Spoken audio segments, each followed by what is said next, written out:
are listening to Podcast 3, The Friday 5, Biscuit Wins, Closet Miracles, and Weekend Reset. If you're tired, if you've got battle scars, Hello, sweet friend. Welcome back to Hearts and Home with Mrs. G, but you can just call me Jen. It's Friday, and I am so glad you are here. If this week felt like a whirlwind, or even if it felt like nothing much happened, this little time together is a chance to slow down and look back at the things that did happen. Because I promise they matter more than you think. Each Friday, I'm going to be sharing 5 things from my week, things I cleaned, cooked, decluttered, felt thankful for, or just something I'm working on. It's like a little homemaker's check-in, no pressure, no shame, just progress in real life. So grab yourself a cozy drink, take a breath, and let's catch up, heart to heart, home to home. Okay, number 1, one thing that I cleaned. Let's talk about the fridge. I finally tackled the beast this week. Inside and out, top to bottom, you know how it is. Things just kind of pile up in there, especially when you're busy or tired. I had containers in the back that I couldn't identify. Like full on, is this soup or a science project moments. I pulled everything out, wiped every shelf, and scrubbed those drawers, and tossed whatever had given up on life. And let me tell you, it felt amazing. Not because it looked good, but because now I can see what I actually have, and it makes meal planning easier. And honestly, I just felt lighter. Sometimes cleaning something like the fridge doesn't just clear physical space, it clears mental space too. And we could all use a little more of that. What did you get cleaned this week that you are super proud of? Friday favorite number 2, one thing that I cooked. And let me tell you, I have to brag on myself for just 1 minute.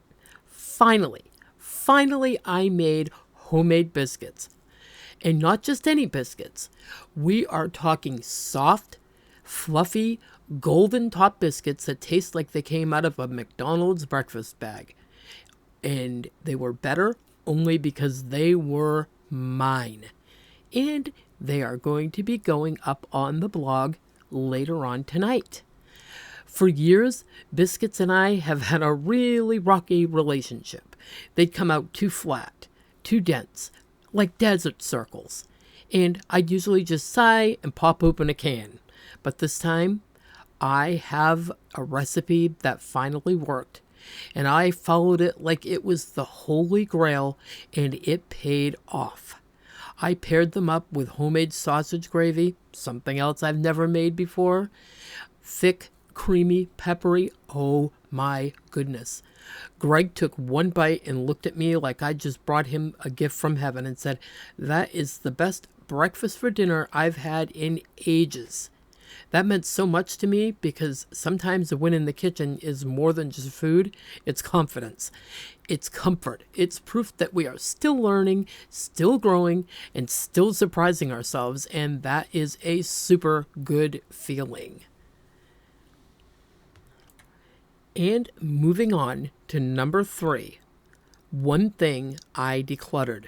And let me just say, this week's Declutter Win was a gift because I didn't even have to do it myself. And we all know that is a win. The storage hallway closet had become one of those black holes in our home. You know, the kind where you open the door, you toss something in, shut it quickly before anything falls out. Yeah, well, it had gone a little past that level. It was leaching out into the hallway. I kept meaning to tackle it, but it just never made it to the top of the list. And then out of the blue, Trevor, my son, he just jumped in and he did it. He pulled everything out, sorted it all into bins, and organized it so thoughtfully, made it not just clean, but functional, and I didn't even ask. He saw a need and filled it. The kid is amazing. He is a wonderful, wonderful son. And let me tell you, that moment meant the world to me. Not just because I have a usable closet, but because someone I love saw me struggling and stepped in. That, my friends, is real love, and that's the heart of the family. He gets it. and I am so super proud of him. And here we are heading right into number 4, one thing I'm grateful for, which I'm not real good at keeping things short or following the rules, so it might get a little deeper than one thing. This week I've been sitting with the idea of quiet support, the kind that doesn't come with a parade or a big announcement, but just shows up in the little cracks of life. It doesn't need to be loud or powerful. Support isn't always some big moment. Sometimes it's Trevor walking into a messy closet saying, "Don't worry, Mom, I got this." Sometimes it's Greg sitting at the table with a plate of fresh biscuits, smiling in a way that says, "You did good." Sometimes it's someone out there, maybe you, leaving a kind comment on a video, not knowing that I really needed to hear it that day. Those little things, they're not little at all. They are very, very sacred. They're the kind of moments that remind me that I'm not doing this alone.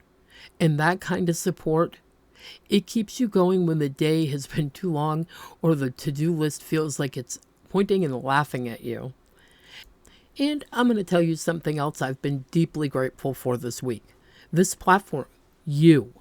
And I feel so blessed to have this little corner of the internet where we can gather, where I can share the ups and downs, the real stuff, and where I get to encourage you, walk alongside you, and sometimes just sit with you in the mess and say, "Yeah, me too."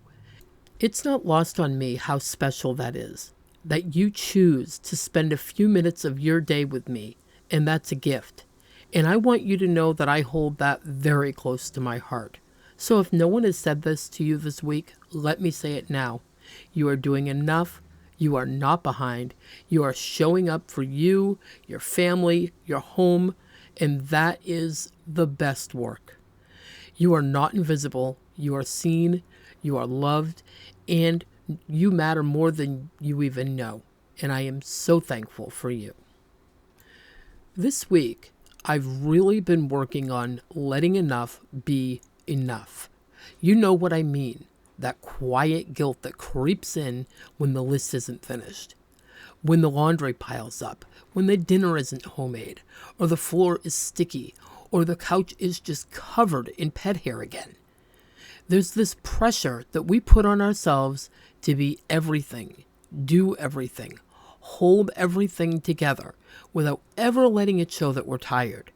And when something falls through the cracks, even something small, we carry it on our backs like somehow we have failed. But that's a lie.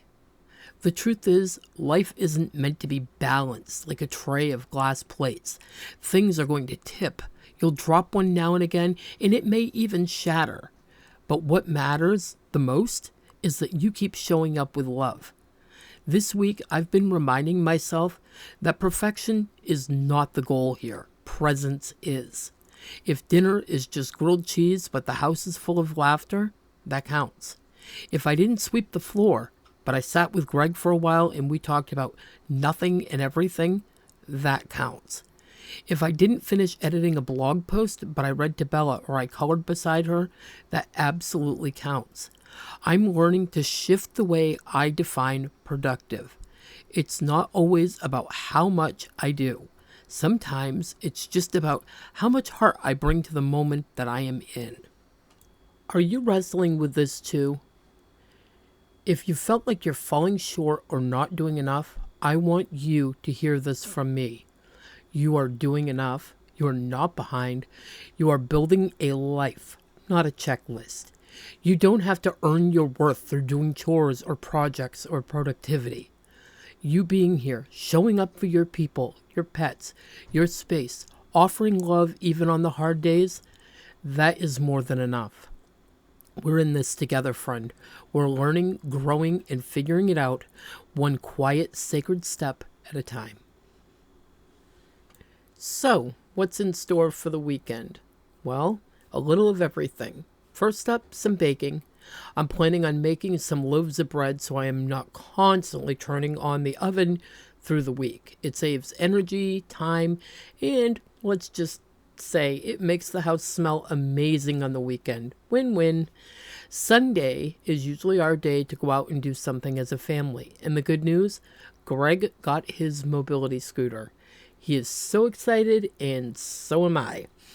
We've missed being able to take walks together. The not so good news, the weather says rain all weekend. Nothing new up here. But we may not get to take it out just yet. That's a little disappointing, but we're staying positive because it's a whole summer ahead of us, and this is just the beginning. That alone is a blessing.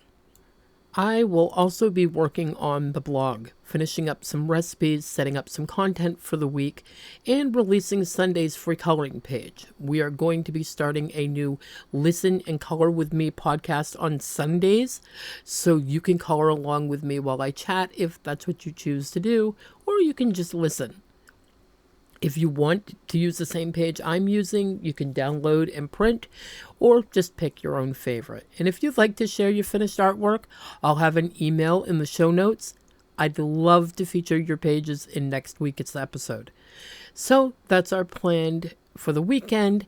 A little homemaking, a little planning, and for sure a whole lot of love.